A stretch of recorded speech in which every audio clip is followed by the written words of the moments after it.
पड़ोसी देश बांग्लादेश में राजनीतिक उथल-पुथल के बीच आज रात नई सरकार बनने जा रही है। वहां आर्मी चीफ वकारुज्जमान ने इसकी जानकारी दी है। शुरुआती जानकारी के मुताबिक नई सरकार में 15 सदस्य होंगे। इसके अलावा देश की अंतरिम सरकार के चीफ एडवाइजर मोहम्मद यूनुस भी पेरिस से बांग्लादेश लौट रहे हैं। हालांकि अब तक प्रधानमंत्री रही शेख हसीना के भविष्य का अभी भी कोई फैसला नहीं हो पाया है। खबरें हैं कि लंदन में पनाह नहीं मिलने के बाद वो यूएई, सऊदी अरब या फिर फिनलैंड जा सकती हैं। हालांकि वो अभी भी भारत में ही रह रही हैं। वहीं उनके देश में हसीना की पार्टी आवामी लीग और उनके सहयोगी दलों से जुड़े करीब 2 दर्जन से ज्यादा नेताओं की दर्दनाक तरीके से हत्या कर दी गई है। बांग्लादेश में सुरक्षा कारणों के चलते वहां से भारतीय दूतावास के कर्मचारियों को निकालने का क्रम लगातार जारी है। वहां हुए हिंसक प्रदर्शन से बीते 15 दिनों में करीब 75,000 करोड़ टका यानी 54,000 करोड़ रुपए के नुकसान का अंदाजा लगाया जा रहा है।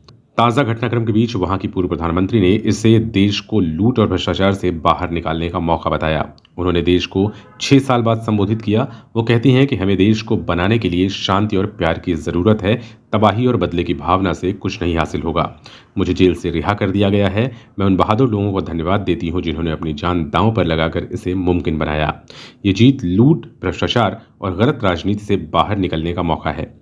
हमें देश को विकसित बनाना है। युवा वर्ग ही इस देश का भविष्य है। हमें उनके सपनों को सच करने के लिए बांग्लादेश को लोकतांत्रिक देश बनाना है। शेख हसीना के लिए भले ही उनके देश में फिलहाल कुछ नहीं हो, लेकिन उनके विरोधी इस घटनाक्रम से बेहद खुश हैं।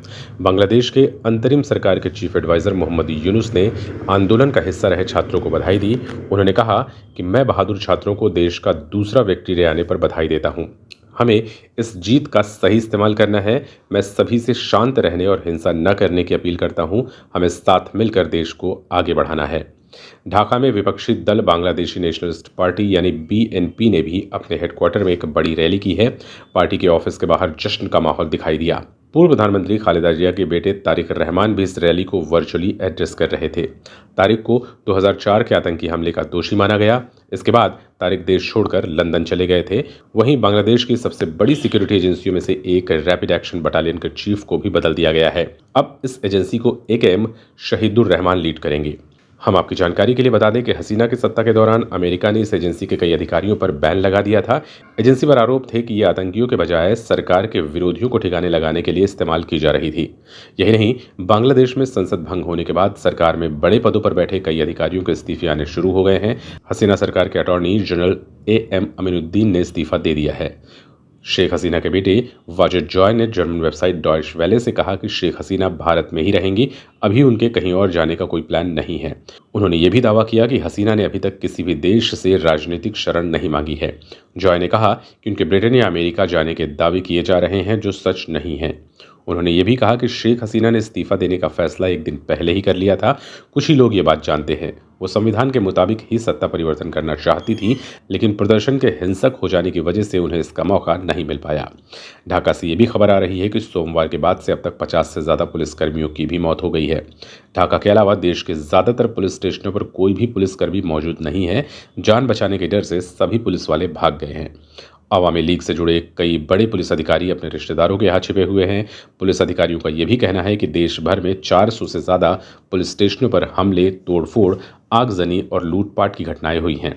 बांग्लादेश में हुए हिंसक प्रदर्शन से बीते 15 दिनों में 75,000 करोड़ टका यानी 54,000 करोड़ रुपए का नुकसान हुआ है। इसमें टेक्सटाइल इंडस्ट्री को सबसे ज्यादा यानी 20,000 करोड़ टका करीब 14,000 करोड़ रुपए का नुकसान हुआ है। इसके अलावा बांग्लादेश आवामी लीग से जुड़े नेताओं और उनके परिवारों के सदस्यों को भी बड़े पैमाने पर मारा जा रहा है। सोमवार को अशोक तला में आवामी लीग से जुड़े पूर्व पार्षद मोहम्मद शाह आलम के 3 मंजिला घर में उपद्रवियों ने आग लगा दी, जिसमें 6 लोगों की मौत हो गई। मंगलवार को उनका शव मिला। वहीं नेटोर 2 के सांसद शफीकुल इस्लाम शिमुल के घर पर भी भीड़ ने हमला कर दिया और आग लगा दी। इसमें 4 लोगों की मौत हो गई। लाल मोनिरहाट में लोगों ने आवामी लीग के नेता सुमन खान के घर में भी आग लगा दी। उनके घर पर 6 शव बरामद किए गए। आवामी लीग की सहयोगी पार्टी जुबा लीग के नेता मुशफ़िकुर रहीम का शव सोनागाजी उपजिला में एक पुल के नीचे पाया गया। वो जुबा लीग में सचिव पद पर थे। जुबा लीग के एक अन्य नेता बादशाह मियां का शव भी सुमन फेनी जिले में मिला। मौजूदा हालात से निकलने के लिए जरूरी है कि जल्द ही बांग्लादेश में शांति स्थापित हो और ऐसी नीतियां बनाई जाएं जिससे दोबारा इस तरह की घटनाएं न हो सकें। वीडियो पसंद आया हो तो इसी तरह की तमाम खबरों को देखने के लिए हमारा YouTube चैनल लाइक और सब्सक्राइब जरूर करें।